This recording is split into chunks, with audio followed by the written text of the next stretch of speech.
Well, a boy's best friend is his mother. Kill her, Mommy. Kill her. We'll tear your soul apart. Live or die. Make your choice.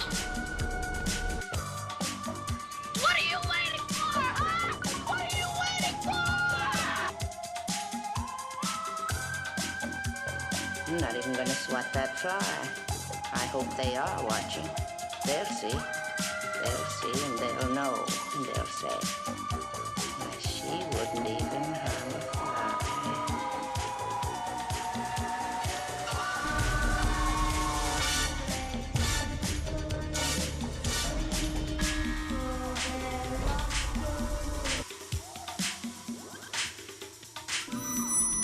They're here.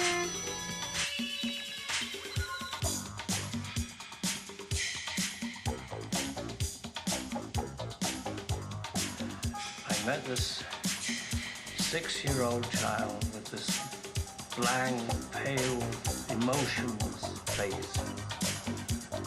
The blackest eyes. The devil's eyes. I spent 8 years trying to reach him, and then another 7 trying to keep him locked up because I realized that what was living behind that boy's eyes was purely and simply evil. How would you like to join us in the definitive nightmare? I thought you killed Freddy off. They told you he was dead. And since you've been thinking of making it, has anything funny happened? For 10 years, he's been held captive as Freddy in the Nightmare on Elm Street series. And now he's got the last laugh. What is he doing? He's decided to cross over out of films into our reality. Wes Craven's new nightmare. Miss me? All right, hello everyone, and welcome to another episode of Back to the Blockbuster with your host KS and Jackson. Jackson's unfortunately not on with us today, but he will be on with me later because we're recording our 200th episode later tonight, so that'll be fun. But in lieu of Jackson, we have already back from the Review podcast our buddy Paul here, back very quickly after talking up the guests with me on our Back to the Blockbuster spinoff. So welcome back. This will be a fun one actually. I think so. I y'all missed it. I did a pretty good miss me. Like that wasn't even as good, but didn't even have a chance to hear that. It's a commitment, man. It was a commitment. The fully commit to it. That's true. So this one is working. This is part of our Tales of Horror series, and also we do movie anniversaries on the show too. So this is a nice little 30th anniversary episode as well. Usually for Tales of Horror, we let the guests pick the movie they want to do, but then if you guys heard on our episode for the guests, I mentioned that this particular movie was on the list. No one had picked it yet, and I was like, hey, if no one picks it, I need to find someone to do it with me because I have to do it. And you were like, and you don't want to. You have to. I have to do it. And you're like, hey, I'm down to do that particular movie. And then I sent the list to you. You thought some of the other options that you could kind of talk about or could be interesting as well. I was given options. You did give me this. Yes. Wasn't just thrust on me.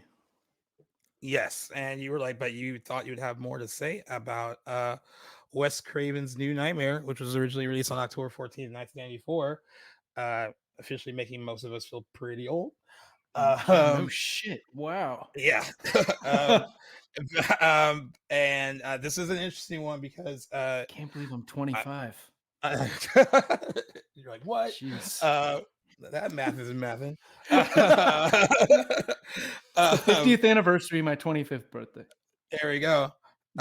This one was interesting because I watched it this morning for this, and of course, when we do the movies on here, I like look up things like kind of see if there's anything I didn't know about it. I guess what I was kind of unaware of Wes Craven's New Nightmare is that it was not financially successful. I think I grew up with the type that over the years thinking it was because it seemed like it was so well loved and by critics liked it, and the people I guess who did see it love it. And I guess with it coming out on home video and then like in subsequent years it got more attention. But I was under the impression that this was a hit in 1994, and it was certainly not. It only made like $19.8 million worldwide on an $8 million budget, so it made its money back, but it didn't. Its Did the not lowest crush. grossing film in the Nightmare series. So Yep, bottom that of the that barrel. and that amazes me because again, like we said, it got really, really good reviews, and people think of it very fondly now. Ebert loved it. Ebert did love it, and he doesn't really like the Nightmare movies. He mentioned that in his No. review. Siskel did not like it. No. He gave it a negative review. Oh, Siskel. Oh, Siskel. R.I.P. But I think we mentioned this when we talked about it during our episode of the guest, that it was meta before meta was kind of cool, and I think it probably was well ahead of its time, way ahead of its time, and I don't think everyone necessarily got it when it came out. And I know I have a couple friends that don't love it because they don't like that it breaks away from the rest of the series and kind of with its plot, it kind of indicates that all those other films don't matter because they're like technically movies now, and like Freddy isn't real and blah blah blah blah, right? Yes and no. Yes and no. So I want to attack a lot of things, and including that argument. I love it. I mean, out of all the sequels, I still think Dream Warriors is my favorite of them because it's the most entertaining to me. But I will even say that this one is. I'm You like sick. four? I'm Oh, you like sick. four? Um, but I will say that this one of all the sequels, even though I find Dream Warriors the most entertaining, this is the better film of those sequels, I believe. Just because pretty cool original idea, Yeah. and Wes Craven set out to make Freddy scary again. He kind of accomplished that. He Yeah. got rid of the whole like quippy pop cultural, he Freddy Krueger by the time, especially by the time the fourth one comes out, is a pop culture icon. He's no longer like, Absolutely. I mean, this is the guy that originated as a child murderer in the first movie, and by the fourth one, he's quippy and he's on the MTV and he's in music videos, and rappers are making songs about A Nightmare on Elm Street and Freddy. He's everywhere. He's He has his, omnipresent in culture. yeah, he has his own TV show eventually, like, and then by the time he really gets to like the fifth, and then Freddy's dead, he's just funny and it's not Whoa, scary anymore. sixth. Yeah. Yeah. He's just like kind of funny, and he loses his the fear element a bit, and Wes Craven wanted to strip him of that, and I think he mostly accomplished that by making him more of he's less of a president than I remembered. They don't really use him a ton in the movie, I guess, like almost compared to like how he's used in the first movie where he's not in a ton of scenes. But he's omnipresent Right. still. The But subject of every scene, of every thought, of every right. beat. And I actually like what the movie has to say about like creators and the things that they create and how it might affect them and the people who make it and perform in it, if that some of that stuff carries with them like over the years. And this movie is it's a really interesting example of like, can something become so powerful on the page and on the screen that it can take on a life of its own?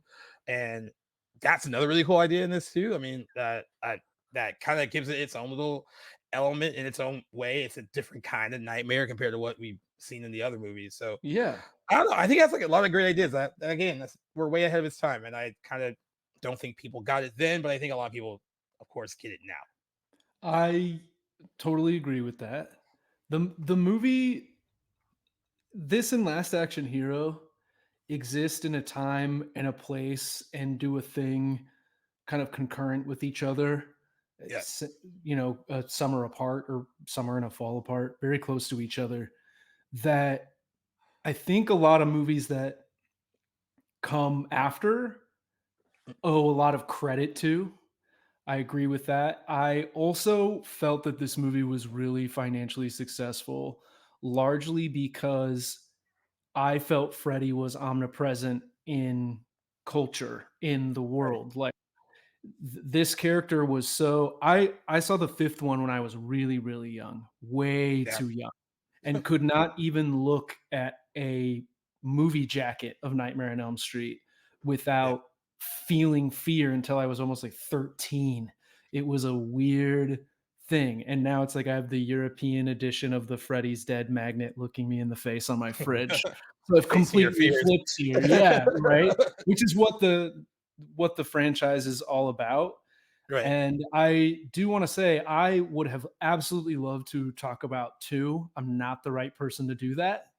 I would have loved to talk about Dream Warriors. I'm not the right person to do that. I would have loved to talk about Candyman. I can't wait to hear those, but I'm not the right person to do those.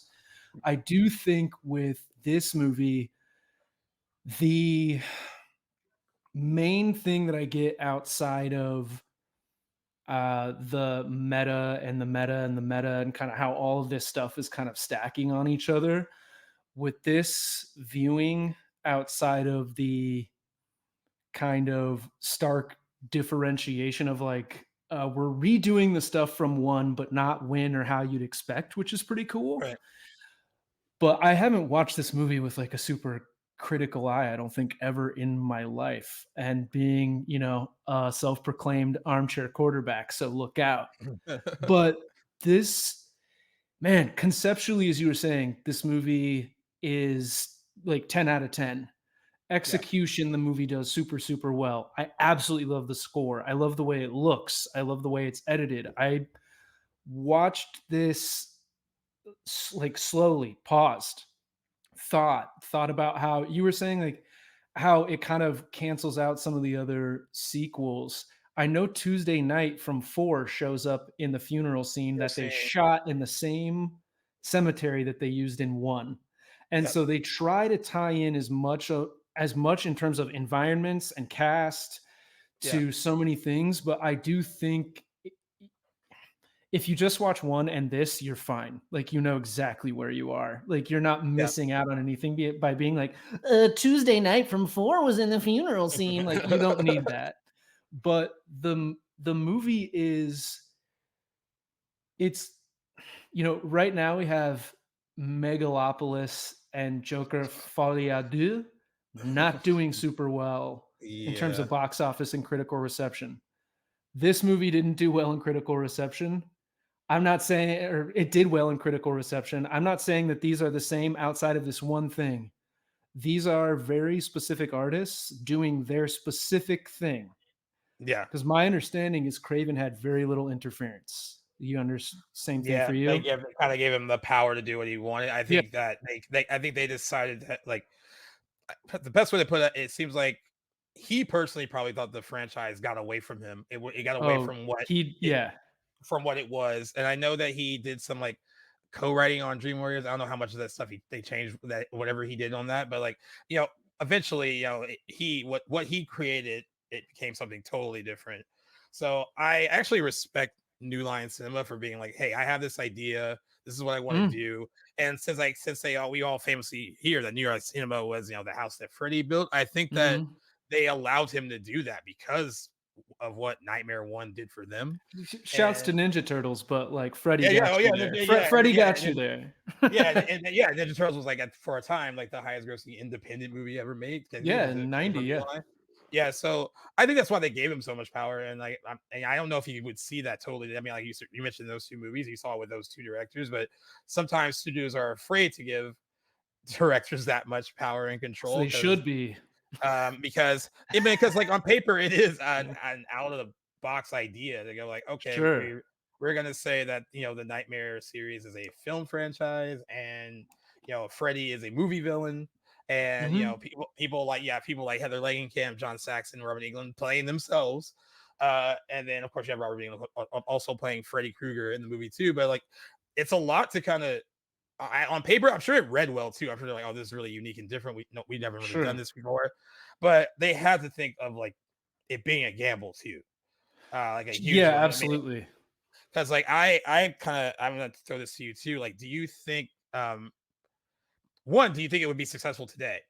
Knowing that what people know about films that do go meta and like all that stuff, do you think it would have more success in today's market, or would people be confused by it like they were in 94? I guess if they're, rest him, Wes Craven, we're still around to do it or what have you. And it had updated special effects and a bigger budget.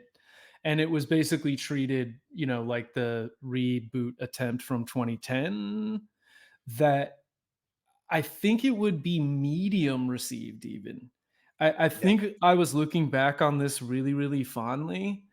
And as we were talking about, it's like, Craven had complete creative control. He also like murders her husband then. Like, Yeah. it's like when you really look at it, like this guy's just like, gotta do it, gotta make my movie, murder everybody. And you're Yeah. just like, oh, this guy, all right. And I like his awkward kind of performance in the movie. It's cool, and the way that they display him is cool. But like the fact that like certain things aren't dealt with, like a lot of the movie at certain times feels reckless.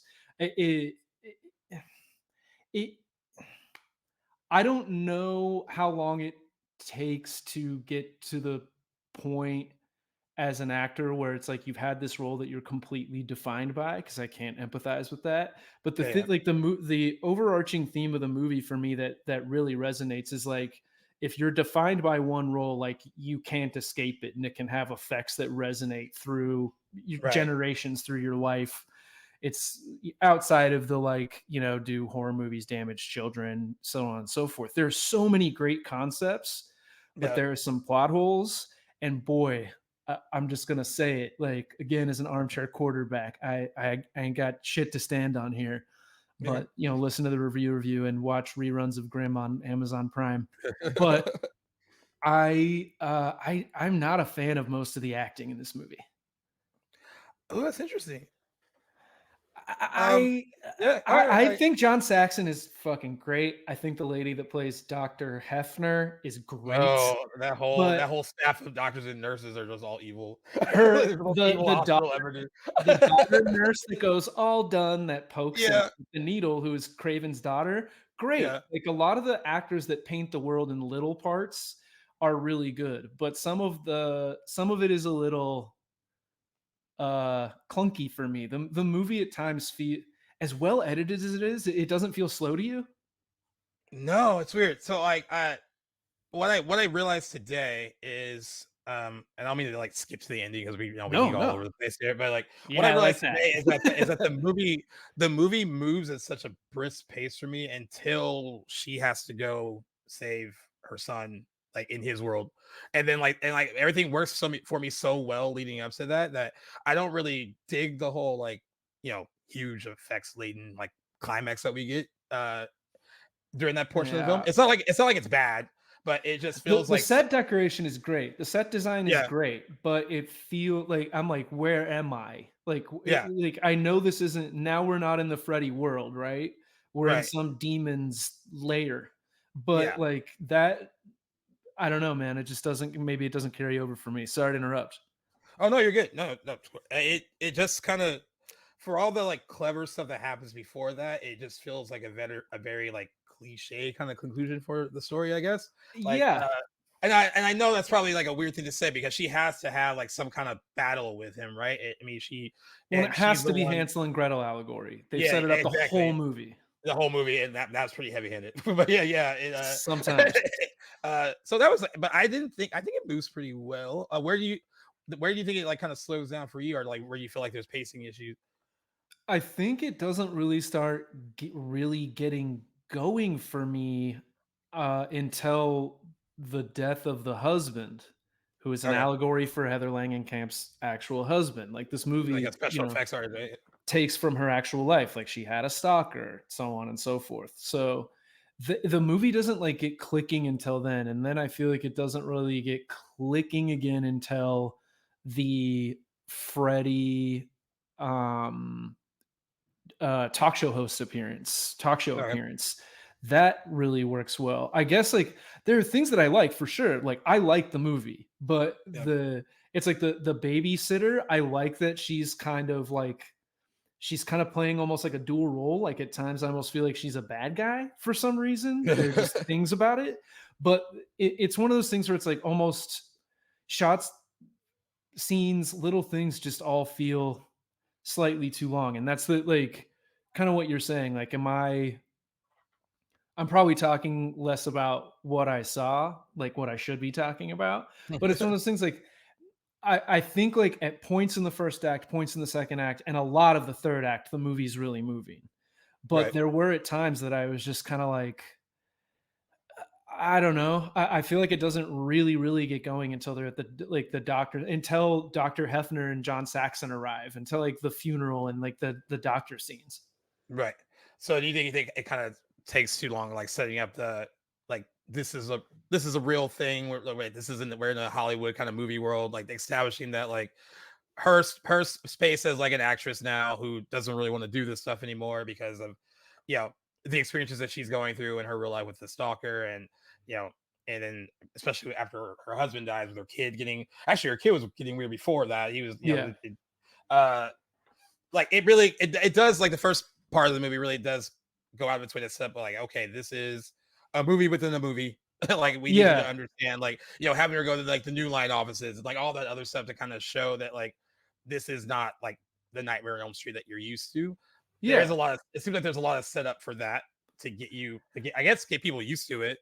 I think um you make a great point. Like, because this is, as we were saying, this is like one of the first to do it. This is a true yeah trailblazer.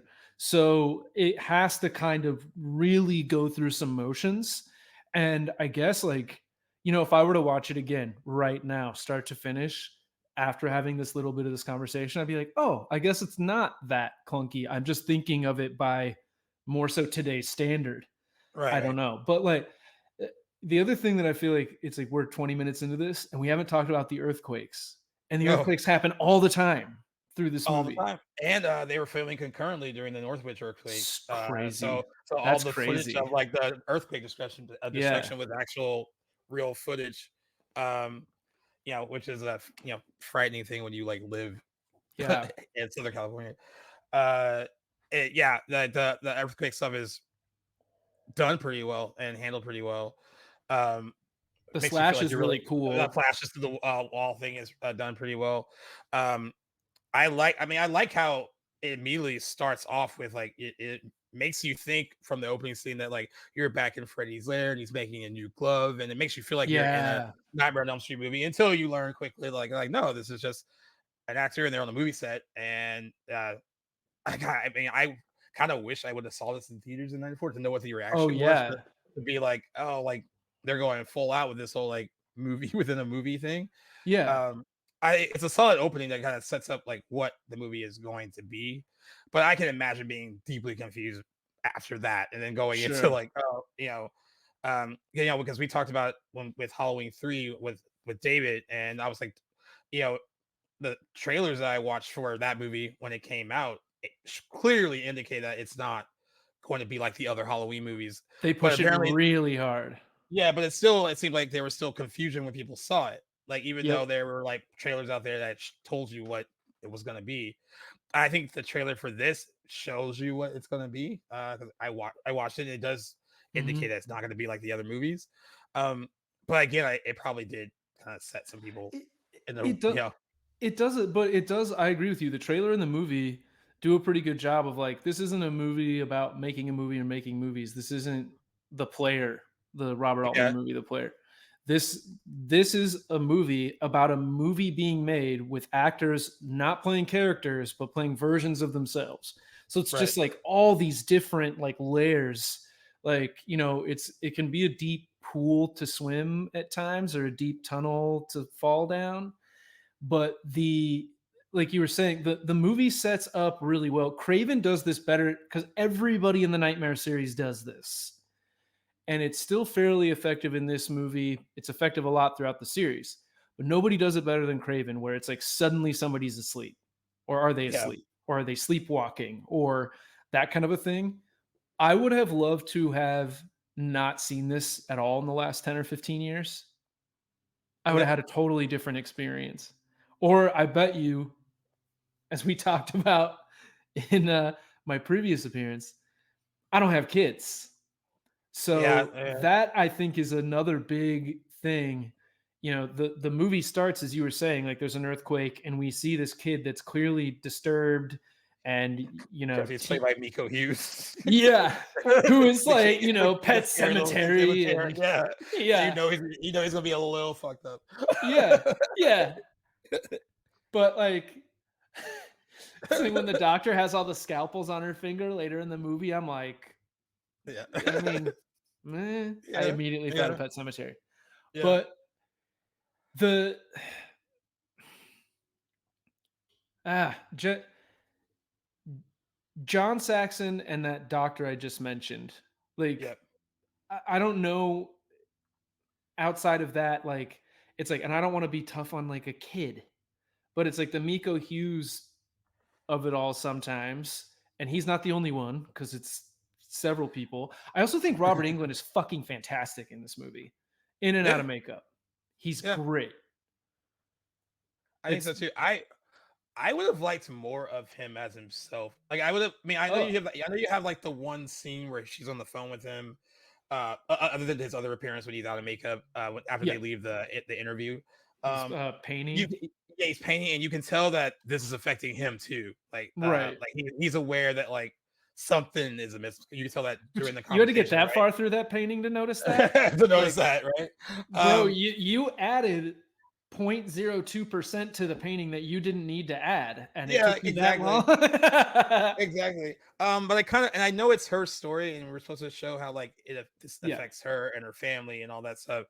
But it would have been really interesting to see how it affected him as the man who Yeah. played him. And I thought that would have been a really interesting route to take. I know that Wes Craven likely felt like the through line was Heather Langenkamp and Nancy. I Yeah. think that was probably and I understand that, but it would have been an interesting thing to have to understand what it would be like for him to play this dark character and have that kind of darkness coming into the real world. You know, he's a person that, you know, even though Wes Craven created him on paper, he brought him to life on screen. So it would have Yeah. been kind of cool to see what it did to him and his psyche.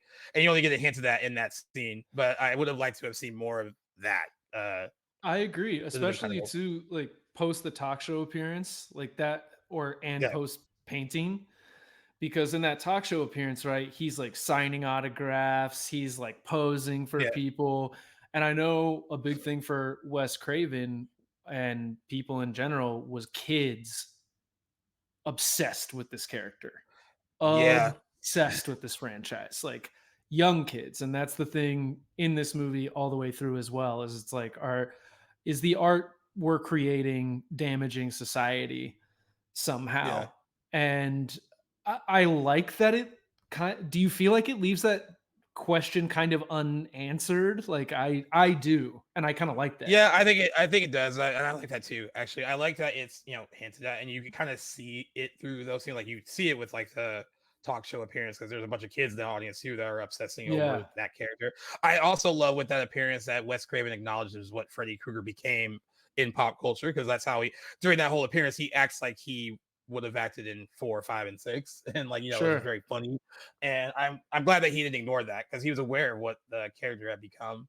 And Mhm. I'm glad that they actually show like little kids like kind of clamoring for Robert England's autograph, because I think they all kind of took, not an issue, but they all were like kind of surprised in real life when that character eventually became. I think someone shared this on X a lot. There was actually, I think they did a promo for Dream Master that aired on Nickelodeon. So that is like that is what that character eventually became. Like, I mean, I mean, he was on MTV. Like, he yeah, took over MTV at a point in time. Like, it's funny. Like, the back to the meta piece of this, I guess, real quick, not to steal the yeah, thunder here, but uh, the Bob Shea thing, like when Heather Langenkamp goes into the New Line offices and Sarah Risher's there and Bob Shea's there, and yeah, these people are like clearly not actors, like, and that's perfectly fine. Like, there's a yeah, really cool thing that somewhat in the acting and definitely in the way that it's kind of like shot and staged. Like, they're in this office discussing bringing Freddie back. Bob,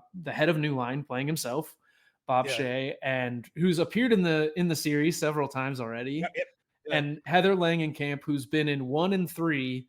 Freddie probably at his most menacing outside of this movie, where Freddie's probably not really Freddie. Freddie's just a vessel that is creates yeah, enough fear and penetrates enough of society that this demon wants to use this entity. By the way, the biomechanical cloth, kind of bio yeah. something cloth, I think is really cool. Do you Yeah, it's like the pretty cool. look?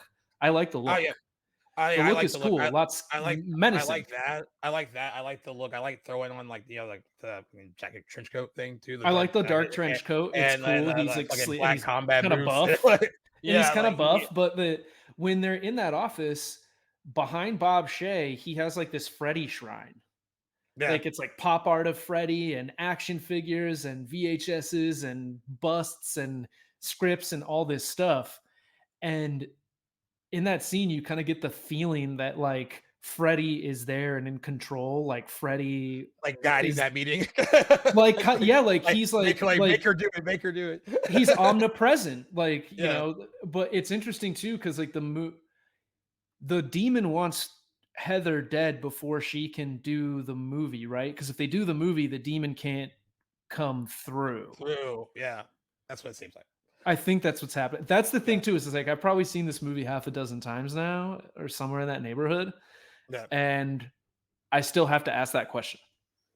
Because Like, that's what's happening, right? and I think that's how it wraps up with the ending too, because like she had to build enough like courage and strength so that by going into that world and playing Yeah. Nancy one more Yep. time, she kind of took back her power and all that stuff and was able to defeat the monster, and like she had to do that in order to succeed. And he would want her not to do that.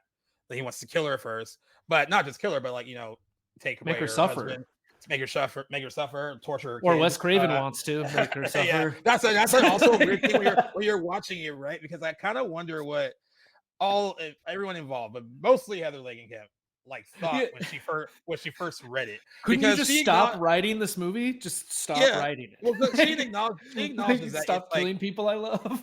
yeah, she acknowledges that it's like a heightened version of herself. It's not completely her, Right. but like you said, there's elements of her life that are very much her. Like her husband's a special effects artist. Like that was very much true. She did have a stalker.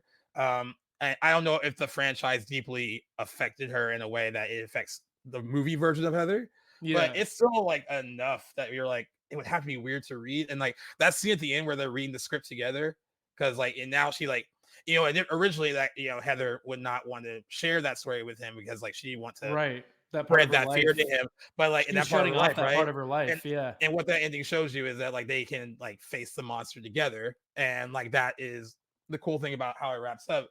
But like I do wonder how she felt reading it for the first time and like having the creator of this I know thing. that. Yeah, it had the creator of this thing. You know, it's. I mean, that's the cool thing about the meta part of the story is that there's. It's like when you're reading it, and you're doing it. Like, wow, how much is like? Did you really do right? I don't know. Like, I mean, no. But they're friendly at this point, so I mean, I guess she's not worried or concerned. You know, and she's trusts him. But like, it's starting to be weird. It's just interesting, like, you know, in the movie she never confronts Wes Craven about like you wrote my husband to death, right? Like you did that. Like what's like, do you have to write it where people I love die? Is that my curse? Like that was kind of like a conversation that, again, it's like I didn't see it happen, I wanted it to happen. It's like wasn't my job to write the movie or anything. But the doctor, Dr. Hefner, who was named after the MPAA guy who Wes Craven quote ruined my life, unquote. The doctor, I see her almost as a complete and total good guy now, outside of the way she wrapped that wound that Heather had. Because I think like the doctor's like, something is going on with your son, but then she goes too far. So I'm probably not right when I say completely the good guy. She starts out as a good guy and then it goes too far.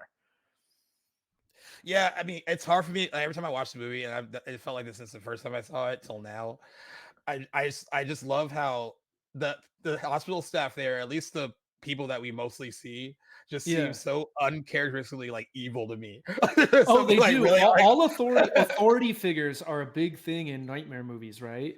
So it's like if it's not parents, like because it can't be parents in this one, right? Yeah. Like then it has to be something, and in this case, it's authority figures. It's like security officers and agents and studio heads and like the people that you deal with on a day-to-day, hospital people that you deal with on a day-to-day basis, that it's like you can't trust. The fact that like Heather Langenkamp twice elbows a nurse in this movie, and a security guard puts his hands physically on her, and the fact that a nurse, without the mother's consent, they are ready to poke this kid with something and goes, all done. And it's And like, then this is and then all the insane. smile, it's the smile she gives her, and then the other one Yeah. is and the other one's all evil too. Like he should be asleep in no time. Like Jesus Christ. Yeah. We fixed everything. By the way, Yeah, like all the vomit and chunks and gore and stuff in this movie, a lot of the practical effects stuff, I think partly because the cuts are so good. yeah, And so I think like that stuff's like effective. Like when, sometimes when Miko Hughes does the little like channeling Freddy thing yeah, where he pops out of the oxygen tent and vomits, like yeah. where he does that little kind of deep throaty I voice like the thing where thing. he like takes the little things like he just like Yeah, opens up. pops it Like off. some of that's so like good. Like sometimes he's pretty good in it, and sometimes I he's He's a Andy. kid, yeah. Yeah, I he's a kid. hope that Yeah, Wes Craven, a couple of those like takes or whatever that got used, I hope Wes Craven was like, just have fun, be scary, have yeah, fun. yeah, Like, and I hope that's what got used. It would be fascinating to ask like what he thought got used or whatever, but that was so yeah, long ago now. Oh man, that's depressing to say. But like, yeah. do you agree though that the doctor's like? I think the doctor is one of the better. That's a good performance. I think. It's a good performance, and like I just love. I don't know if you ever watched the Never Sleep Again documentary because they interviewed her, and I'm glad that she acknowledges some of her lines in that because like I always me and my friends always laugh when she's like the man from your films, like The way my she yeah, and I think I was watching with my buddy Sean, and he was like, "Man, I love this lady because she is like so judging her. She's like, this bitch is crazy." No, like some of it, it's like I agree that like she does go like too far where she does become like a little bit of a bad guy again, like where it's like you can't trust an authority figure, right? Yeah, But the other one that really works for me in terms of performances, I mean, when Miko Hughes climbs that rocket in the park. oh yeah, And like there's like a kid in a Freddy sweater going by in the background, and the garbage cans look like hungry monsters or something. yeah, yeah. And John Saxon in this scene and the scene when he makes the switch at the end when Yeah, when Heather makes the decision, I'm gonna be Nancy again. Like I'm yeah, tied to this forever. This is what defines yeah, me as in my career. This is what I do. yeah. When he makes the switch, like he's so good, dude. He's so good. I watched It's like the 1, 3, 4, Freddy's Dead, and then this. And oh, he's there you go. like, it's like, oh man, he's so good. It's the one scene in the movie that gives me chills. But there's like it's that whole Really, going back yeah. and forth. I'm like, yeah, because like it's her acceptance of it too. It's both of them are pretty good in The that scene Freddy where when Freddy pokes yeah, through. Oh, yeah, and when she has to do the whole "I love you too," like daddy, and then she has to really just daddy. Oh, accept what this is, and like accept her that, I think that's fate. one of the best like scenes in the movie. I Yeah, agree. John Saxon's very good for not having like doesn't have a lot to do, like but like what he does do in it, and I love that like in real life, he is also this supportive father figure to her. Right. To I Heather, agree. and like Yeah. and the scene like at the park and like trying to like talk to her about like what's going on with Dylan and like all that stuff. That scene's actually really strong too. That's a good combination of like the music being great in that scene Oh my god, the music in this movie is phenomenal. and whoever did that kid's stunt work in the catch like also looks pretty, Apparently, pretty they got a cool. lot of little people worked on this movie and did a lot Mm, of like incredible stunt work. Like Wes Craven in was it Never Sleep Again? I saw him in an interview at some point where he shouts like the stunt work in this movie and the people that like worked. So that car when Heather Langenkamp gets hit by the car at the end of the movie, yeah, oh yeah, man, brutal. Great yeah. stunt. So you talked about some of the performances. I did want I because you said there were other people you wanted to name. Like, what do you think of Heather Langenkamp in this movie? Uh, Oh, there we you go. know, the Yeah. what when it she's a really good scared actress. Some people play scared better than others, and that's Yeah. something she's really good at. I feel, and this is a thing that it's like I've never read the script. I don't know what the direction was. Armchair quarterback. It feels melodramatic a lot of the time, and I I agree with a lot of people's feelings for the first half of the movie where they're like, I don't like you. Like I'm like, I don't you're kind of rude. I don't like you. And You so didn't there's a want to do the part movie. and if that was the point of it, where it was like Yeah. be kind of like unlikable through a lot of this movie, even to the point where I'm kind of like siding with the doctor that ends up being a creep. That yeah, like where I'm like, am I supposed to side with everybody but like her at most points? Like, I don't know. And that's the thing is like, cause she's not insane, right? No, I Right? mean she's This going. isn't She's all going. I mean this she's all was going through. happening, I mean, right? yeah. This. I mean, like she's going through. I guess what is makes it difficult is that when we meet her in this, she's already going through stuff. Like she's Right. The already earthquakes yeah, and the earthquakes and the stalker and like she yeah, already had and she has these issues with the franchise. I know one of my buddies sure. has always said that like he loves the movie, but like the one thing that always got to him is like she's only at that point, you know, as Nancy had been in two of them. So he was like, how did Right. this thing that only she did two of those movies, how did it really affect her life all that much? And Dude, I try to say, yeah. like, you know, that original movie is a definitive horror movie. It would, and that role, like, it did define her career. That's who Dude, she is known for who playing. who has the most amount of screen time in this movie? Her, isn't it? Like Who's the top billed person in this movie? her. Robert No, Englund. no, right. English. You're right. Because You're right. because Freddy overtakes by the time the third one has come around, I think he's getting an and credit and Robert England as like he's Yeah. getting some sort of special payment, special pointed out credit or whatnot. Yeah. And let's never downplay that performance because like Yeah. every single time, even Freddy versus Jason, whatever that is, and whatever you think about five, like I'm not a fan, but Yeah. I can imagine as we've talked about, Freddy was so dominant in the culture. There were probably some very unpleasant people that like were in her life, or she had some exchanges that were probably at the very least that were like Yeah. yikes. But like back to your original question, if the point is to be like I don't like her very much. If the point is that she's supposed to be a little bit standoffish or and like kind of like not likable, then Yeah. this woman should have been working way more consistently post this movie. I don't know because she like Yeah. if that was the point, she knocks it out of the park. Yeah. She jumps Yeah. off the rocket and goes into the sky.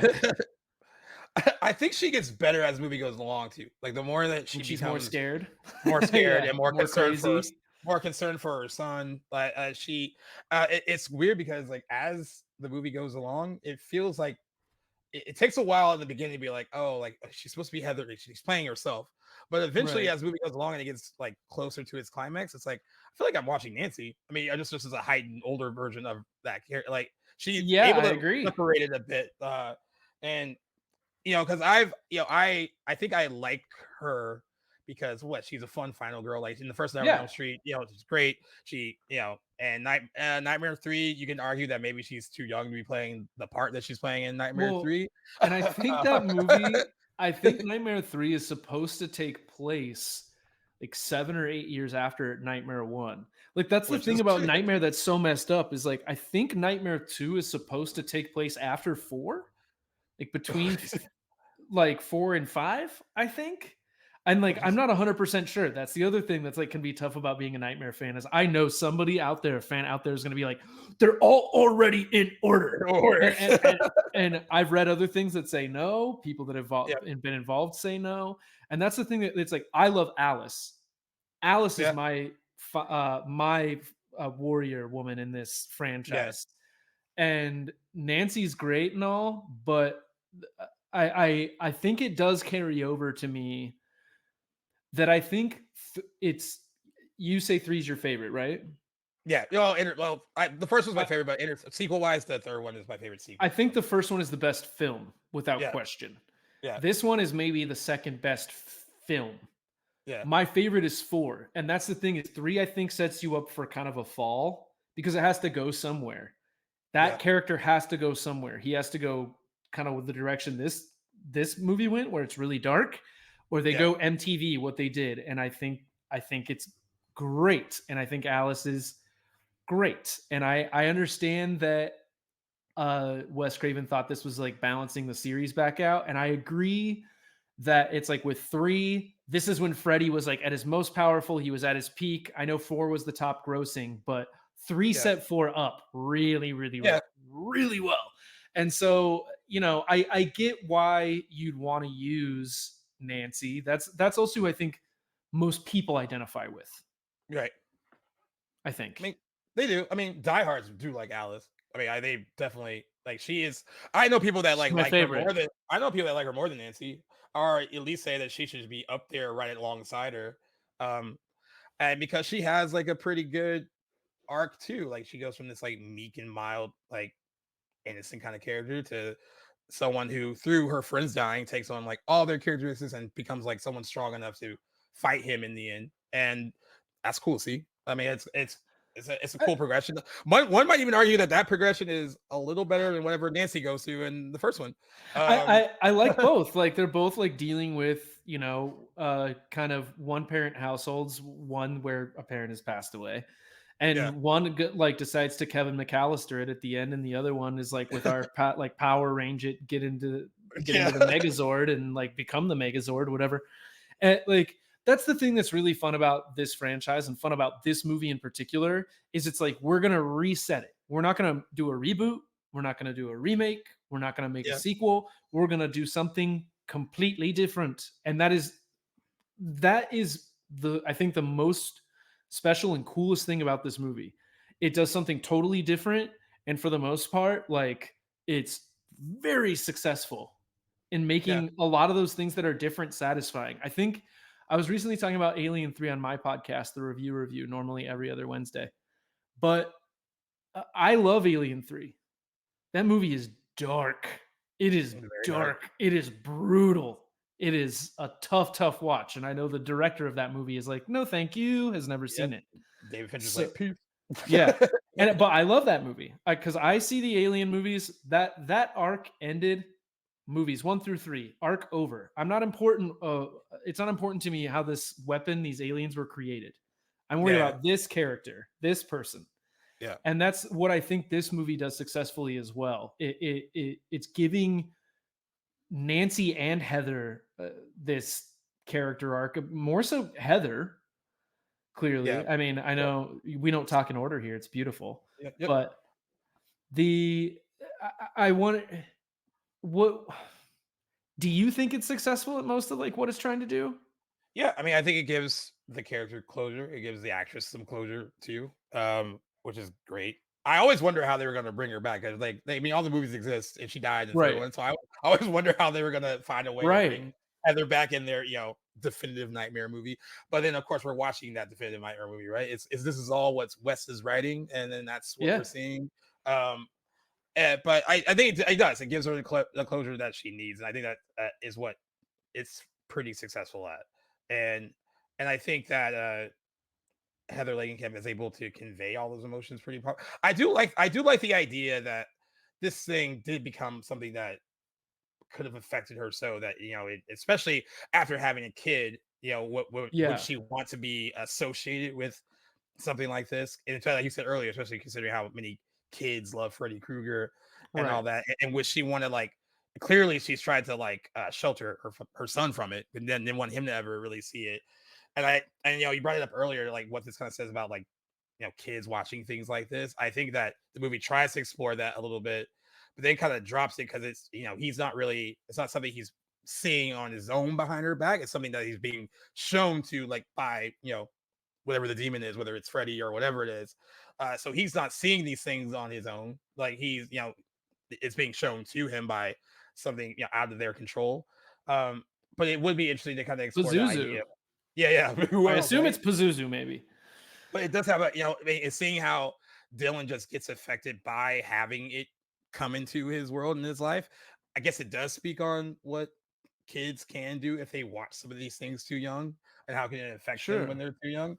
But it really doesn't carry that idea all the way through. I mean, because eventually it has to drop that and go with what the idea is. It does a pretty good job in terms of like setting it up that apparently this version of Heather's like not around super often, or something, like you're leaving again, mommy, like, and it does it like very. They make it seem like she's quickly. very busy. I mean, like she's a pretty busy lady. Can you come by now?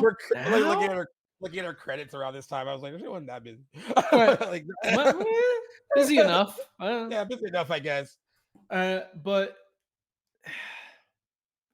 there's also like some kind of something that she didn't, I feel like that's still lasting from the first movie that hasn't, and I think it was in the third movie too, that hasn't worn off, where it's like you feel young for all of this, and maybe that's Oh, part that of third what it movie is. I don't know. especially. I mean, I Yeah. love the third one. It's cool to have her back.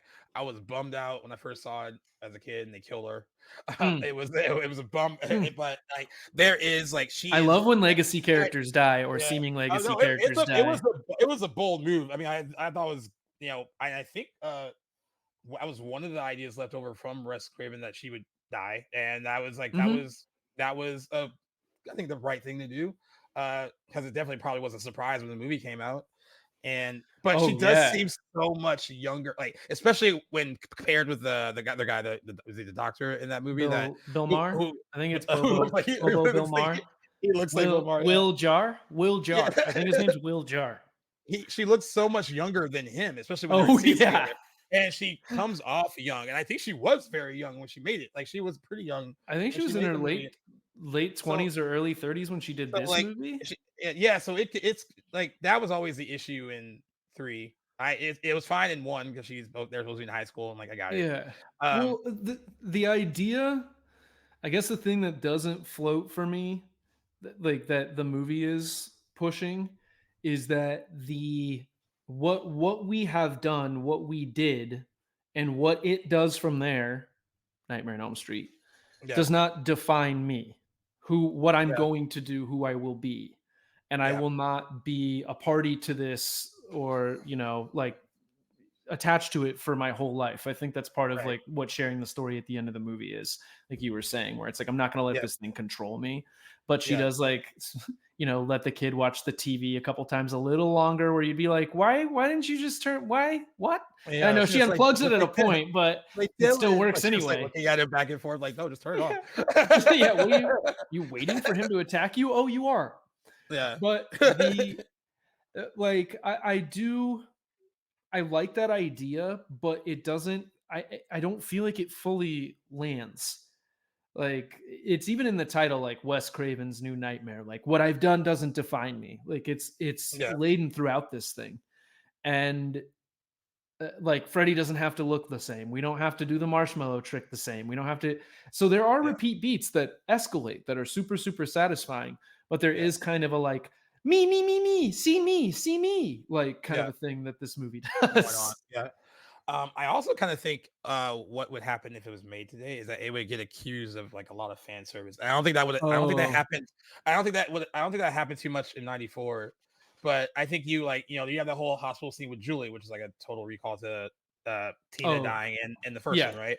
So that was like a cool to me. I was like, oh, cool little homage to like that scene. And there's other It's scenes like clean. that It's in there. cleaner. It's Yeah, cleaner. but I just in like the internet X society that we live in now, like I can see a lot of people being like, "Oh, there's some cool new ideas in this, but there's too much like references to the first movie and blah blah blah blah blah." Well, and that's that's the other thing that would be difficult about making a movie like this today is, oh man, do we have to do another whatever the next Freddy thing is, Yeah, whether it's something like this or something else?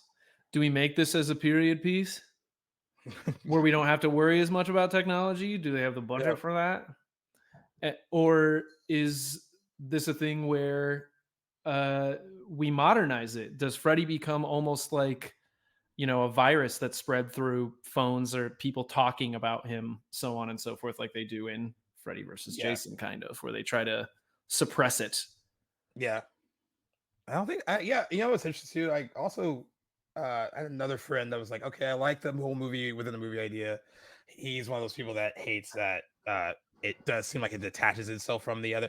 But I also don't think it does Yeah. either because it does, but it doesn't act like those other movies didn't exist. They all exist. Like it's not Ye- like it's not a sequel that's like, oh, like we only need to pay attention to 1 and 3 and this one. Like it lives in a world where all those movies were released and came out and they were a thing.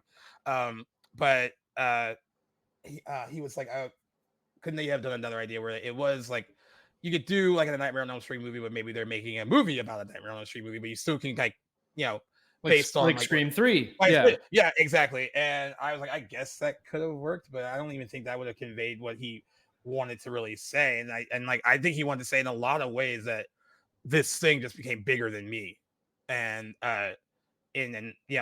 and that can speak on like the franchise getting away from him, like what they did to the character after he was done with the franchise. Like all of that is just saying like, this entity is so much stronger than like what was on the page and what's on the screen. And I don't think he could have done that by making that other kind of movie within the movie. I No, don't think that would have worked as well. that's the thing about doing this. Like, that's tough, making it more modern or going that original idea of this essentially being this is a vengeful spirit before it Yeah. becomes something else entirely in Freddy's Dead. And Right. then even that's referenced in this movie a couple different times. Yep. Didn't they kill Freddy? Isn't Freddy off, dead? yeah. Isn't this over? And so like the whole series clearly exists within this universe. We've gone through all first 6 movies. We've probably gone through the Freddy's Nightmares TV series, the MTV appearance, all of it. It's, I mean, there are children dressed up as Freddy in talk show audiences. But that original idea of him being a vengeful spirit of a child killer, and it just basically like, if I'm going to continue to exist as a vengeful spirit after I kill the children of the people who did this to me, after I get my vengeance, if I want to continue to exist, and then it starts becoming a little more metaphysical and stuff like that in the third one, and adding, magic and fantasy and stuff like that. And that's great. That's part of what's like super cool. But I just don't see that would be the thing that I would have really struggled in a potential pitch in 2020 was I wouldn't have known. I would have wanted to try to essentially make a direct sequel to Freddy's Dead. Yeah. Or some sort of a remake that was in that time. Partly because I'm lazy. I'm very lazy, yes. And like that, like writing your way through this franchise in a modern context is just like holy. This example is probably the best possible example. Yeah, to do it now. I mean, like, I know with the reboot, which I haven't seen again since it came out in theaters. So listen to the review episode available now. I probably should. So forgive me if I'm like, I'm far removed from it. You're forgiven. Maybe if I watch it again, I will find something to like about it. I hated it so much. It's very atmospheric. Yeah, and it has Connie Britton in the credits. Yeah, Rooney Mara in the credits. I know one of the things that they really wanted to do with that one is, with Freddy Krueger, they've always talked around like, is he just a child murderer or is he this other more serious thing too? Yeah. And I know Wes Craven, like Robert Englund said in his original script that he was a child murderer and child molester, and then they dropped that when there was a really big real case in actually Manhattan Beach, California, that involved child molestation at schools. So they dropped it because they're like, oh yeah, that's too. Yeah, we can do that. So let's not do that. And that's the thing. Yeah. They always talk around it though. I feel like even in the movies where they're like, okay, he's just a child murderer, I was like, it's always seems like there's a hint of that too. And then the reboot, what they try to do, I guess, made it like to make itself different from the rest of them was, we're gonna go and full on just say it, and like this is what he is. And Huge whether mistake. or not that's a good choice or not, I mean, I think what worked best was like the nuance and ambiguity of that. Like your imagination can like take you places that are much worse, and I don't really need to know that he. I agree. I already am assuming the worst, that like this is a guy that lured kids down to an abandoned boiler room. I'm assuming the worst already. I don't need to. I don't look, Rob Zombie. I didn't need to know that Michael Myers' stepdad called him a little shit or whatever, and that made him an unstoppable killing machine. Like again, like I don't need that. So to speak about the reboot for a moment, that the Jackie Earle Haley performance, like he's not trying to be Robert Englund. He's doing something completely his own, and it's solid. But the movie itself, like making the decision to go, well, let's make Freddy like a sympathetic character. Like, let's show him like getting murdered and like make you wonder if he did it. And like they set it up as like a mystery. Yeah. And then like, to solve, by the way, he totally did a little kids mystery solved. And then you're like, oh, well, like, why'd you kill this guy? Like, what are we doing here? Like the idea of in the original series that he just could potentially, if our imagination didn't take us elsewhere, he just got a rush or a feeling of power or whatnot by doing this, by doing this horrible, horrific thing unto itself, committing the murder of a child. Like, you didn't have to say the other thing if it happens. Like, so that's the thing that, again, like,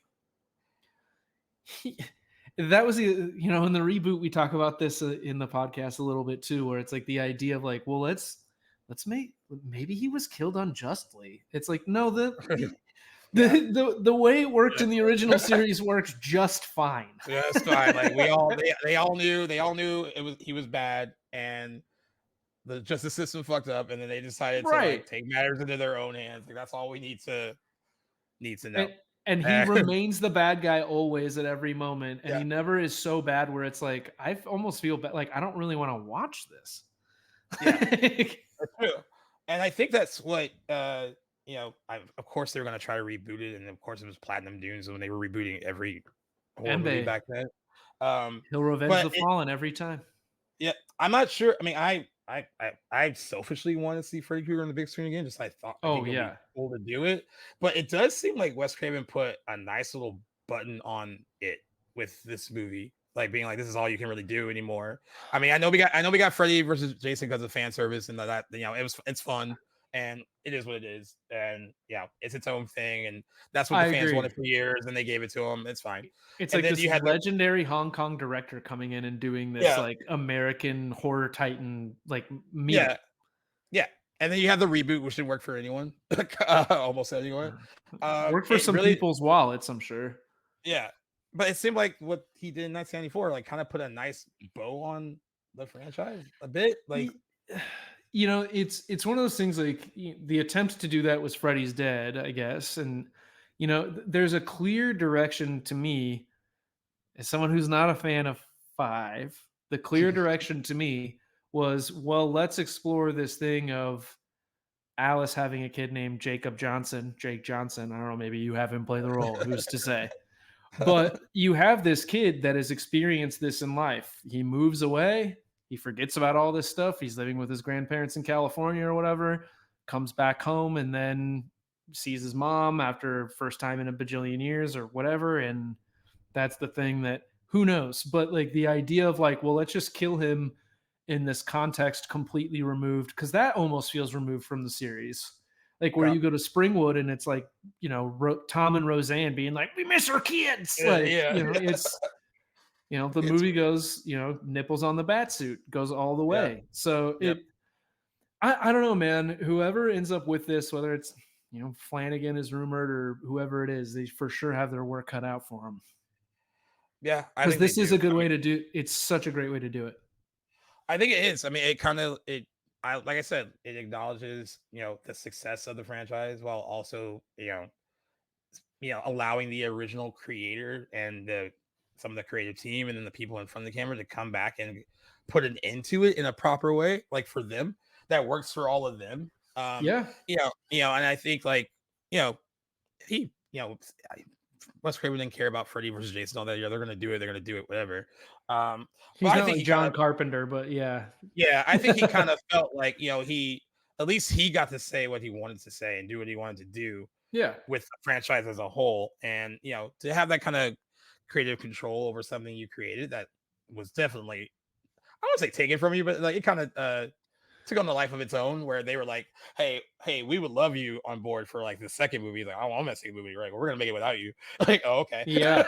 We're doing it anyway. Yeah. And so that was bound to happen when something makes a lot of money. And but I'm glad that he had the acknowledgement of like, I don't want to just dump it. Like, and like John Carpenter was like that with Halloween up until like the 2018 movies, and then that's he was like, oh, okay, I'll come on as a producer, I'll be involved.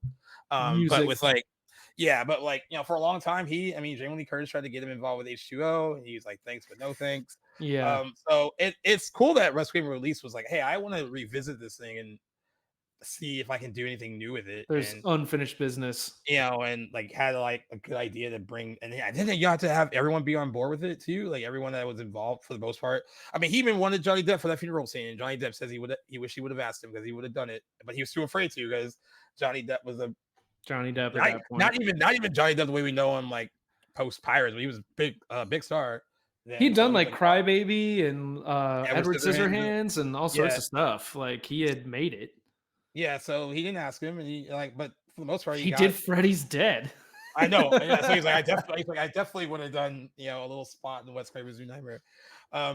So yeah, it's cool that he got to do that, and I love too that it perfectly set him up to 2 years later do Scream, because that was, Oh, it that's like the ultimate. because that feels like the I mean, that movie was meta too, and it works, and people Oh got yeah. that. I mean, I guess like it's not as like, it's not movie within a movie the way this is, but people understood like it was cool to actually have characters in a story that were aware of horror movies, even though we're in one, and they are aware of those conventions. I mean, I know Kevin Williamson wrote it, but I think it took Wes Craven's direction to make Oh, it all needs that that hand. work. Yeah, Yeah, it needs and that hand. I wonder if there was any like kind of sweet satisfaction though, even though like Wes Craven's New Nightmare didn't make money, to get 2 years later have that success with Scream, and that kind of revitalizes a career pretty much. I mean, he did, of course, the It's no Scream, music Scream of the 2. heart, but yeah. No, it's not music of the heart. I mean, he directed Meryl Streep to an Oscar nomination, so there you go. Yeah. And then he got to do like Red Eye and stuff in between that. That was successful. Like he got to do some other stuff like But because he of also did Scream and stuff. Vampire in Brooklyn, He and did like also do that, and then like that very same dimension, the very same production company that did him well with Scream, that had him do Curse, and then that was a nightmare. So oh man. Well, like uh, it's also very cool that apparently Wes Craven had a lot to say about the way he and the property were treated for the yeah, decade between 1 and 7. yeah, And that was basically like, I want more points. I want more creative and artistic control. Like, I don't really want to hear boo. Like, I'm going to yeah, come in on time, on budget. That's all yeah, that matters. Like, okay. And they're like, cool, here's $8 million.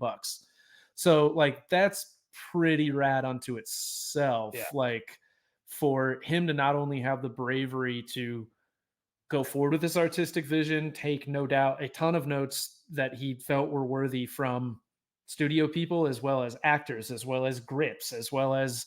And yeah. like, I think Patrick Lussier, who he worked on this movie with, he worked with several times. Yeah, he did Scream So with them. Like, oh yeah, yeah, and so like it's really cool the community that these 7 movies built yeah, between the filmmakers, the studio, the TV entities that exist outside, the marketing entities, the way that it affected society. And yeah. it's interesting. It affects you to the point where you and I were like, well, this is a Freddy movie. This is clearly successful. I know. I'm like Nope. Nope. gaslit myself into believing that. You should have saw my face when I looked at the box office. I was like, whoa! And not only that, it was just like to read it's the lowest grossing movie of the Well, franchise. I was like, it probably had some of the best reviews after the first one. yeah. Like, I mean, it has better reviews than Dream Warriors. I mean, I love that movie, but it has better reviews than your favorite one. So like, it, I really thought it was like a hit when it came out. I thought it had probably made like $40 million or something. Like it had made Yeah, probably like double than what it's made, because horror fans usually, I saw Freddy versus Jason like opening weekend. yeah, Like people come out, like I've seen several Evil Dead's, opening weekend or so on and so forth.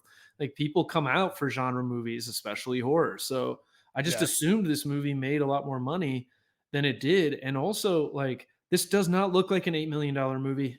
No, It it looks does pretty good. it does not Uh, look like $8 million at all. Like the Freddy makeup, I think, has aged pretty well. The glove looks great. But like even just like the Freddy sequences and the earthquake sequences, partly because Second Unit went out and shot that actual destruction yeah, in Southern California. But there's a part where I forget which dream she's about to go into, but there's a slow push on Heather Langenkamp, and she's in bed, and the lamps are moving, and yeah, things are just swaying super gently while she's asleep, and it almost seems to be like whenever there's an earthquake, the like, whether it's happening or not, like there's yeah, it's a weakness. It's a sign that it's weird that the timing was what it was, that this movie came out like right after the point where it's like, okay, we got to stop these crazy earthquakes. yeah, yeah. Did Do this you movie think? do that? Do you think some of the problem, or I guess a reason why it wasn't as successful, because at a certain point we're getting a lot of Freddy, like he's the star of those movies. Towards starting with 3, it really is like he is the star of those movies. And in New Nightmare, they, like you said, he's more omnipresent than like on the screen a lot. Do you think having him not on screen as much was a detriment to some people that went to go see it? They were like, we're expecting more of him. This is an example that I like to give people. If you went to Drive expecting the Fast and the Furious and you didn't leave pleasantly surprised and instead jumped onto the class action lawsuit about the trailer misleading you, you are the problem. Exactly. So, like, that this it's great that people, I said this about Alien 3. It's great that people wanted more alien action or wanted this or wanted that. This is somebody trying to say something about something. And whether it lands on you, who knows? Is it an artistic success or failure? Nobody gets to say that. So with this movie, like, yeah, I'm sure a lot of people went in and they wanted quips like "Welcome to prime time, bitch," and like when he calls her a bitch, like when he says it, he's like, "Hey, pick out a He's like, pick up the pet for the Rugrat bitch. and it's like, and he's not like, That's yeah, signature for it. yeah, you bitch. Yeah, It's not tongue in cheek. It's like, oh shit.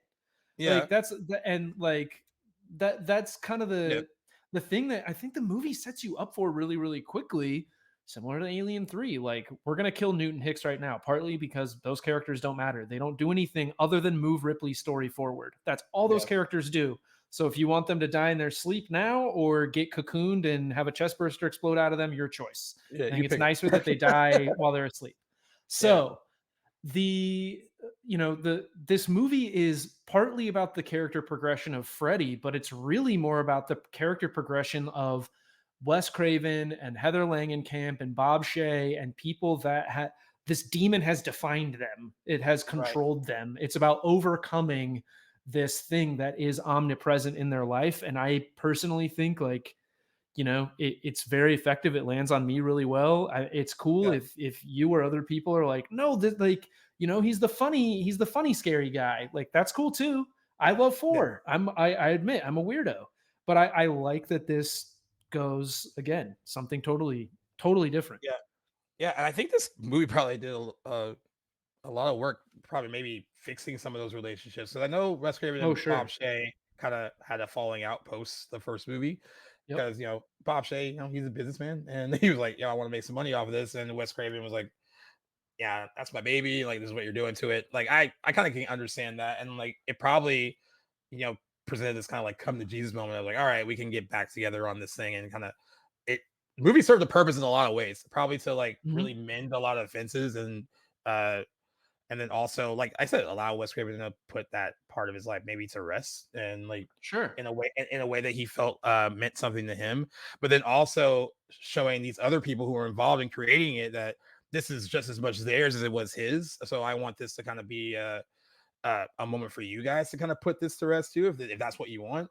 And I thought that was interesting. I mean, it is interesting for everyone except maybe Robert Englund, because I think at that time Robert Englund was like, I don't necessarily want to put it to rest, but I respect it. But I respect what you wanting to like do this thing. It's such a cash cow for dude. Like, clearly, like, I mean, I don't know what he was getting at the height of like Freddy Mania, like what he was being paid. I imagine it was pretty decent for. He probably got 7 to 10 for. He probably got 7 to 10 for Freddy versus Jason, and who knows what in terms of residuals or back end participation or what. Yeah, I mean that character kept. I mean, he can live off him forever, and and so I think that's the only person that maybe like it wasn't necessary for him to maybe put this to rest. Like, it was like, oh, okay, I'll do it though, because you gave me my really, really big break, and this character has defined my career too. I mean, I love what you said too about the roles that define actors and stuff, because like I said, I feel like there was a missed opportunity to show how that role being like defined him and how it changed him. Again, I mean, I don't know if there was a world where you could have had a story where Nancy's story and his story could have been told too, but in a different way in the same movie. But I understand too why Nancy is like the vessel here. It makes sense because she is the first one, like he says, to face the monster, and like, she has to be the one to destroy it, basically. So I get it. It's very poetic. I understand it. But, like, in my heart of hearts and my dream of dreams, like, I get a movie where Alice gets to do this, because I do not like Dream Child. Not at all. I'm trying to think of anything I like about. I like her. I like the concept. I liked Yvonne. Yeah, the motorcycle thing is kind of cool. England's finding it. That's a good effect. Like I can say some good stuff about it. It's not pleasant to look at, like in my opinion, just Yeah. in general. Like the filters and stuff on it are weird. But the concept I think is great, where it's like the scariest thing imaginable, I assume, if you live in that universe is outside of like, being a female or whatever, is being a female with Freddy infecting your baby as you're growing it inside you. That is a Yeah. terrifying concept. And I really dislike the execution. And Yeah, like, poor. and it's like, I would like to see, it's like Alex lost the baby of her father and like the father of her baby. And like, she's lost her brother and all these people. Yeah. And I know, Alice lost her mom and all that jazz, but Nancy, where am I? But the Nancy thing works for me. I understand it, but it's not like what I want. Again, my heart of heart, my dream of dreams. Did this really come out right around Halloween? October 14th. So Would you have been like, well. would you have been, yeah, like this a lot of the time, I guess maybe that's the thing for me. I know it's a horror movie. This doesn't, it paces more like a drama, a suspense drama. Yeah, it does. I guess maybe that's the thing where I'm like, this is a horror, and there are so many scenes of people explaining what their motivations are or what's going on. Yeah. And that does happen in horror movies clearly, but normally it's like people are panicked and I don't know. There's more tension. Yeah, I get what you're saying. Yeah. And what else? While I was thinking about it, because I always used to think that Dream Child was like a dark movie, but it's not. It just is murky. It's real bright. But like the whole idea, it's just a weird. Like it's just like it's still just as quippy as like 4, if not worse. It's just like man, it's a boy. Yeah. It's so bad, and that must have been a real letdown for you because you like 4, and like so you probably were like, all right, let's go. And like conceptually, like if I close my eyes and just listen to the trailer, if I don't watch the trailer, especially not in HD, and I'm just closing my eyes listening to the trailer and hearing the concept, that sounds great. Yeah. Close your eyes and listen. Don't look at Paul while you listen to Back to the Blockbuster. Just listen. Close your eyes and listen. That's why the review we go audio only to save you from this. All from the stash. Yeah. Some people are like it, man. And as far as his horror movie appearances go, are we giving Miko Hughes more credit here or in Pet Sematary? Ooh, Pet Sematary. I love that he doesn't remember making it, and that makes sense because he was really little. But he was like, I don't have any like. They always try to interview him about it. He's like, I don't really have any memories about it. Really, I didn't know this. And he remembers he remembers kind of like the warmth of like some of the actors, how nice they were, like people who played his parents and all that. But like, was Herman Munster nice? He doesn't remember specific things and like the things that kind of would make him do. Like his parents were on set, so they were just like, yeah, whatever. But he has to do some pretty vile things for the end there. Have you seen the cut of like Over the Top and Pet Sematary cut together? Oh, no. Where Stallone and Michael and Over the Top are driving in the semi and Gage runs out into the middle of the street. For those that don't know, Over the Top's about arm wrestling and trucking for the custody of your son. But I can't, like, can you imagine a way to like, because this is like, it's not a Freddy movie. Everybody's talking about Freddy, but he's not Freddy. Yeah. Like, I can't imagine another way to do this outside of a remake or a reboot, really, in modern time, like where you don't do it this way. I can't understand fully, especially as like, I'm sure some of the people, decent amount of the people, are the age that I am now. I'm not but 23. But there were a lot of people that were, between like, 20 and 40 that were seeing horror movies.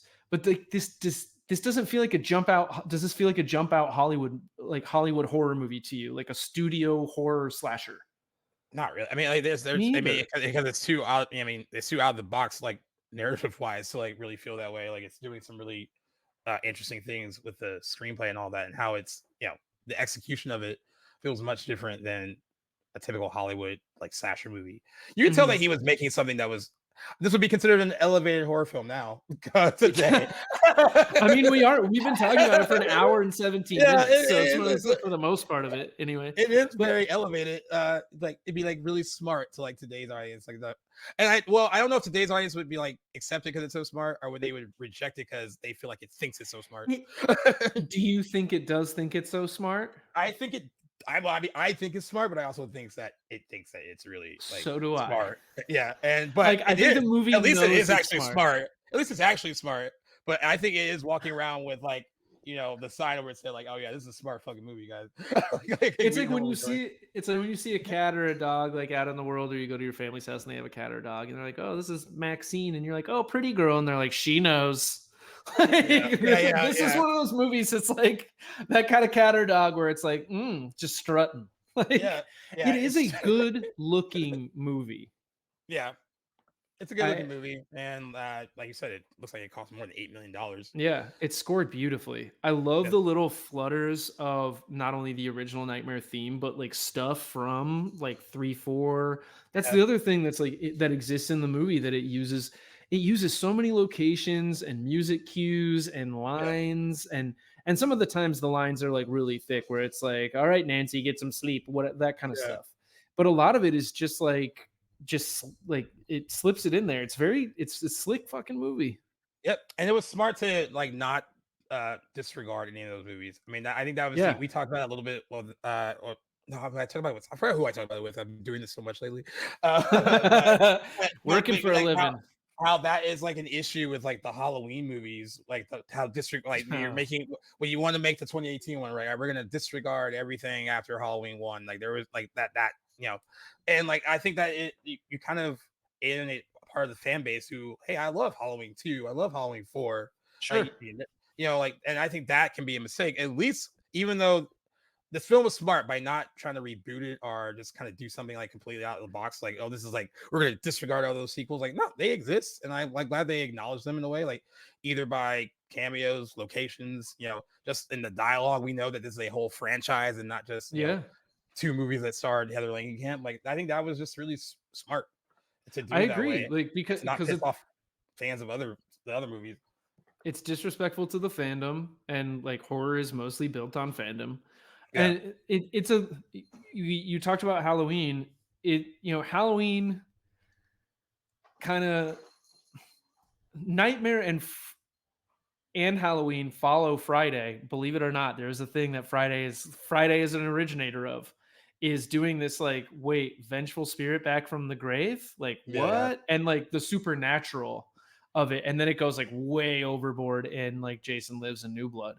But Nightmare was the movie that like opened the doors for the flood of not only slasher movies, but especially spiritual and fantasy, like horror movies, suspense movies. So like if Nightmare on Elm Street doesn't happen, just to mention another major franchise, it's like Hellraiser does not happen without Nightmare on Elm Street happening. Does not happen. Clive Barker is a genius unto his own right. That movie is amazing unto its own right. Yeah. But like, there are those, and Nightmare in general is one of those. And for Wes Craven to 10 years later make another one of those in a totally different way, because like all respect to Last Action Hero and some of the things that come slightly before this or around the same time. I don't know if Matrix is the same movie. I don't know if some of the Avengers movies are the same movie.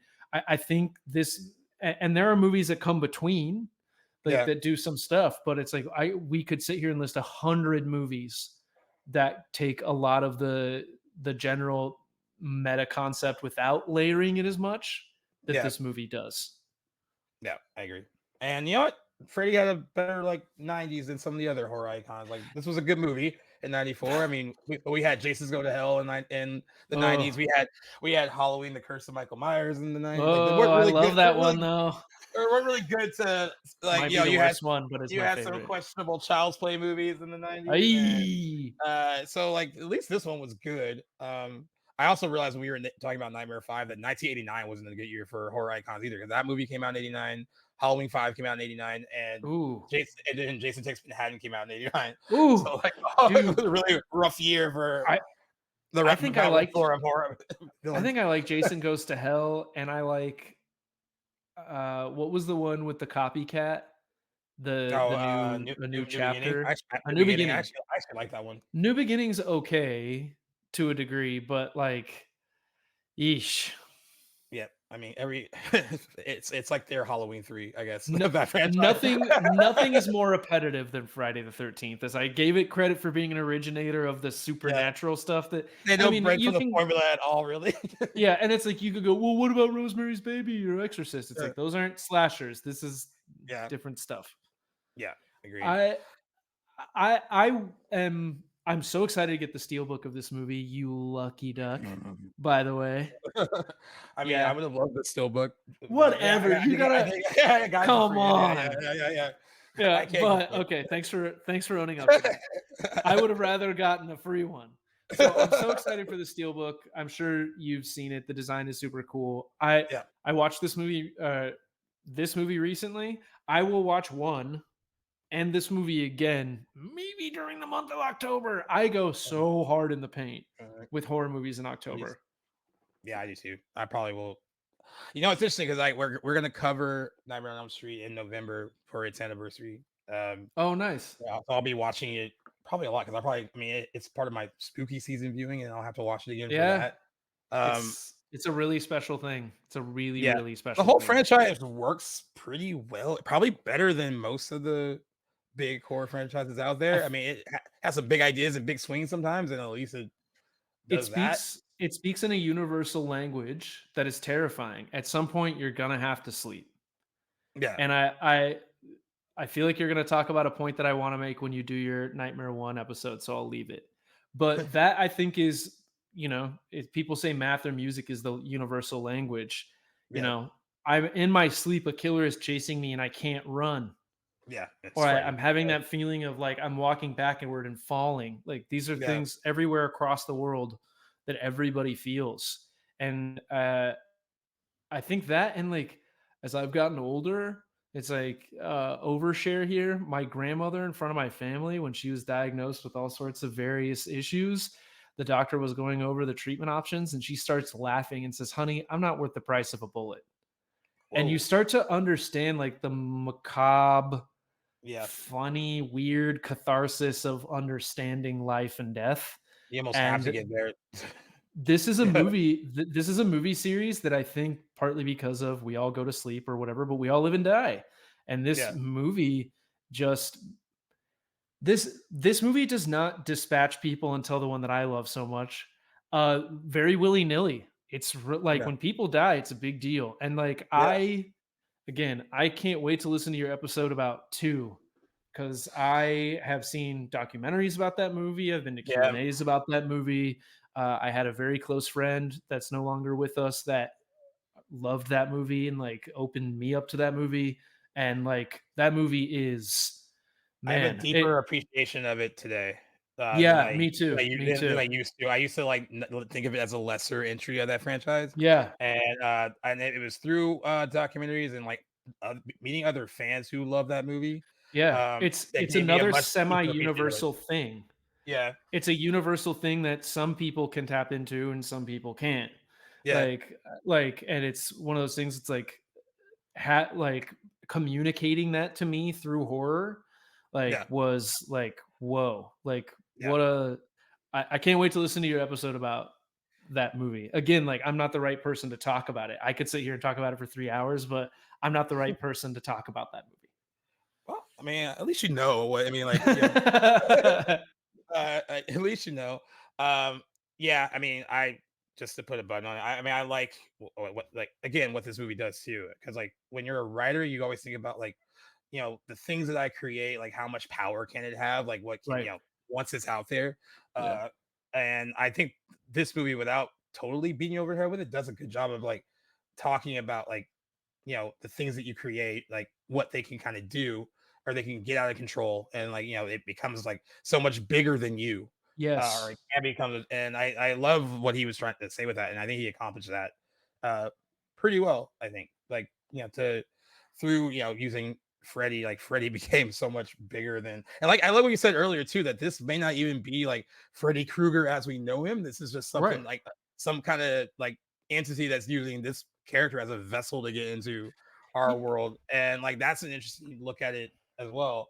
The the the character, whatever the it no longer belonged to Wes Craven. Right. New Line didn't have to do any of this. I'm not saying they're saints or anything for doing it, but we, society, horror fandom, the human community at large was like mine Yeah. in terms of Freddy Krueger.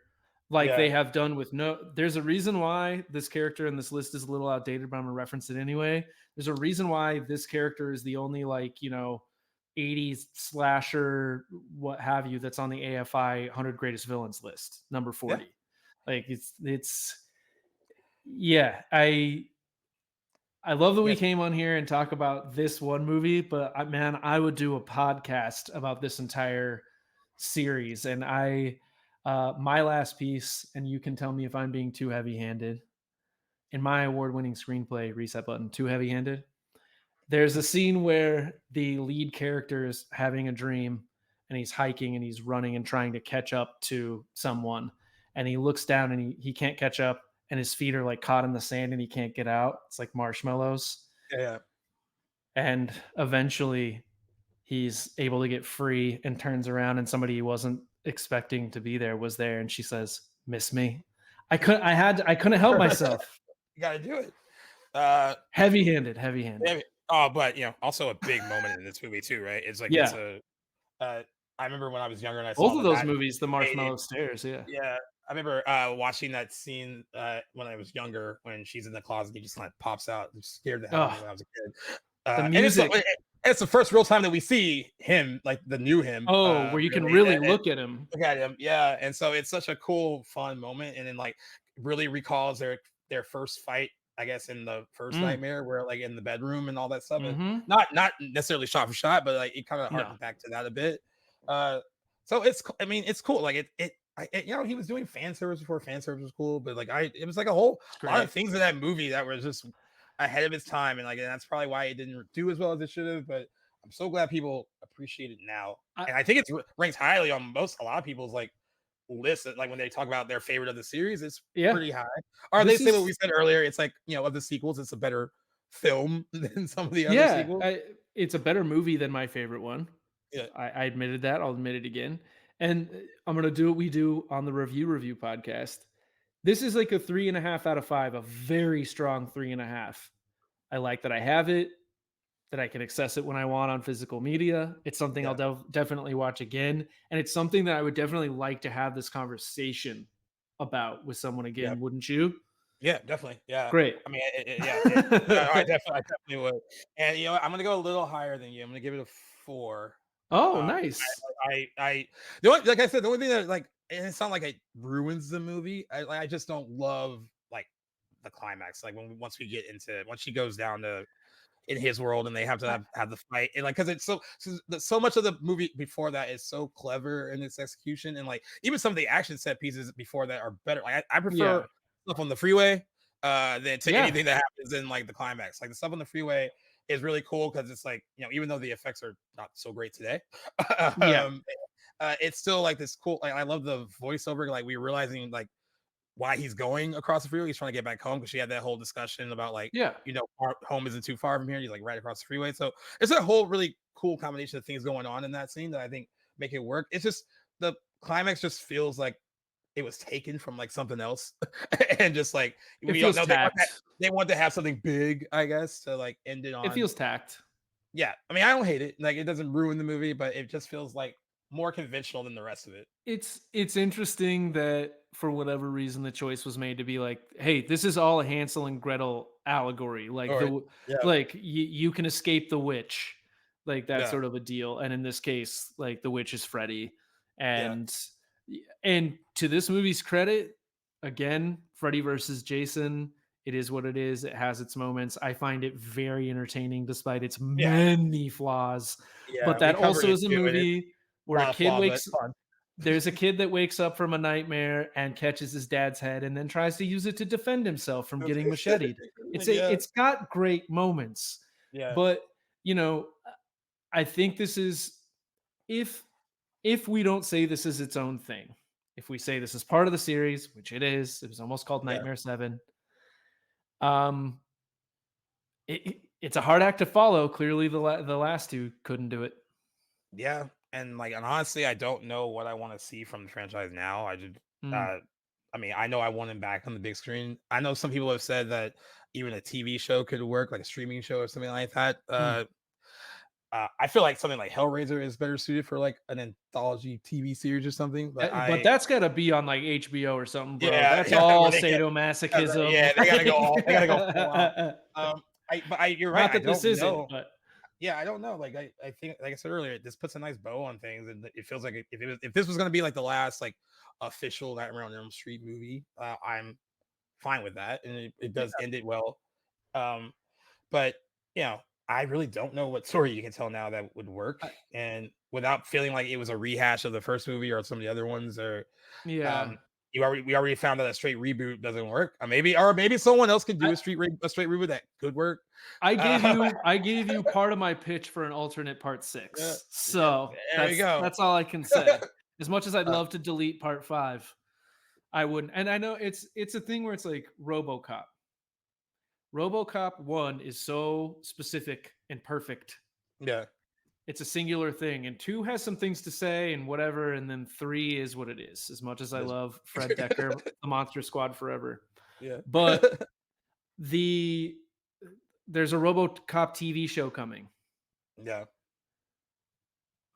Outside of that first movie, that concept is probably better suited for the way that TV is built now. I think that same way about Nightmare. I think that might be better as some sort of TV thing that even like changes hands.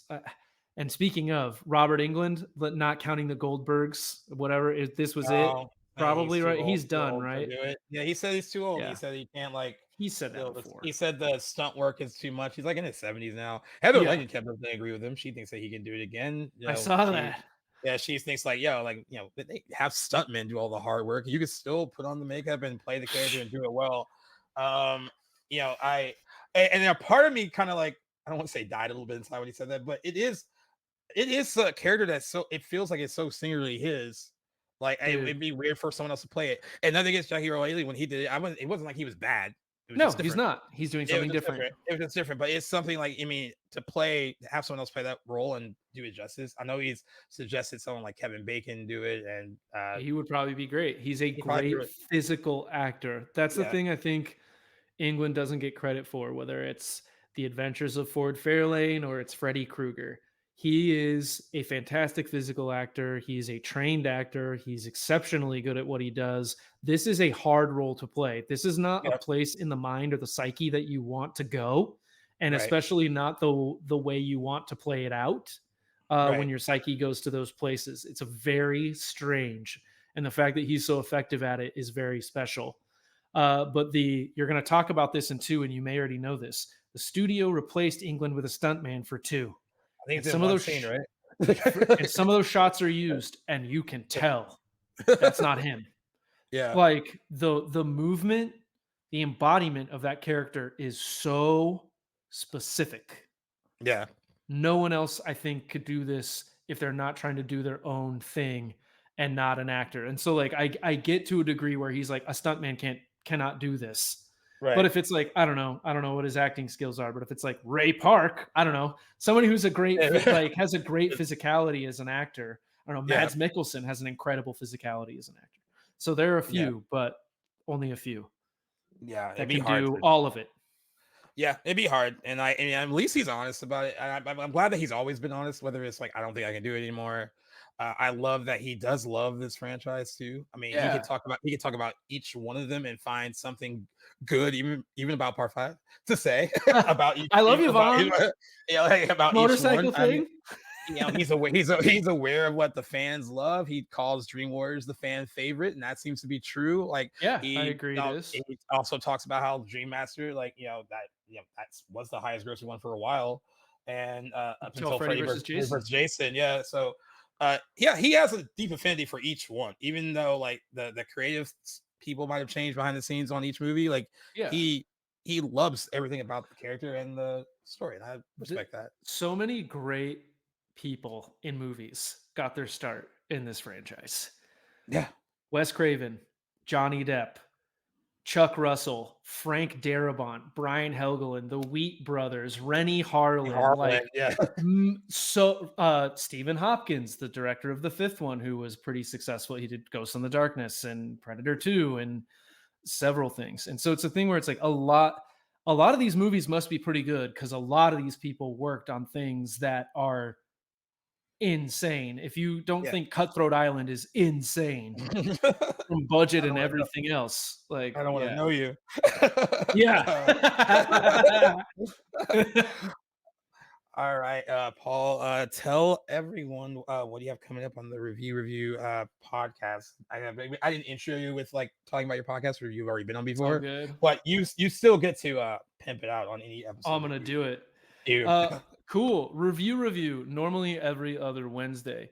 This month, October, if you're hearing this in October, it is spooky season for us as well. Everything is horror movies. Next upcoming is The Monster Squad, The Nightmare Before Christmas, Shaun of the Dead, and the aforementioned Alien 3. We'll also have some fun holiday movies coming up. I'm also a writer and actor. You can find my script reset button in very specific places if you request it, like Coverfly. Or you can catch performances that I've had on Scandal or Grimm or The Librarians or various things. But the main thing for me, review podcast, and this podcast, back to like back to the Blockbuster. Like, thank you for having me back and for bringing me back with this movie. Like I said, like there were some movies that I was like, oh my God. But I was also like, okay, cool. This is a movie that if these movies weren't on this list, I would have picked it. Absolutely, right. I would have picked it. Yeah, I'm glad you did. I'm glad you were honest about which ones you I could have done those, but I wasn't right for those, but I would have loved to have done those. Yeah, this was the right one. And of course, like I said, you can come back whenever you want. Like, you see our social stuff a lot. So we are always putting up like, hey, we want to talk about this movie. Ever like, yo, that one, put me on it. Dude, it's one of those things where it's like, for me, if the subject matter of the movie is being gay, having mental health problems, or being black, I can't talk about those things. That's not my experience. There you go. There are better people than me. That fully explains the king. Totally get it now. I understood. So it's not true. Well, dude, thank you so much. A pleasure. Oh, no problem, man. And for everyone that likes what they are hearing, you can catch us in wherever you get your podcasts, whether it's Apple Podcasts, Spotify, Good Pods. You can also catch us on the Playlist Studio app. You can get it in the iOS store or the Google Play Store. We are, I guess, after this, you'll be hearing this episode after our 200th episode. So I'm recording that. Congrats on that, by the way. That's big. Yeah, it's a pretty big milestone. So recording that with Jackson, I'm glad he had the time to do it. You'll be hearing Jackson on episode 198, 199, and 200. So in a row. That's something to look forward to. There you go. Yeah, the way we recorded it, like I said, we're going to try to make it seem like he's not gone at all. But in the meantime, we've had a lot of really great guests like yourself come and help out, and we really appreciate that as well. Jackson has been listening to all the episodes too, and is happy with how the show has been run in his absence. Thank you, Jackson. So I love that as well too. And also, if you want to catch us on YouTube, you can subscribe to our YouTube channel as well. Once again, Paul, I'm pretty sure you'll be back sooner than later. Probably. I would like that. The check is nice. So. Yeah, the last one cleared. So yeah, there we go. So until next time, guys, this is another episode of our Tales of Horror series, and we will catch you next time. Peace.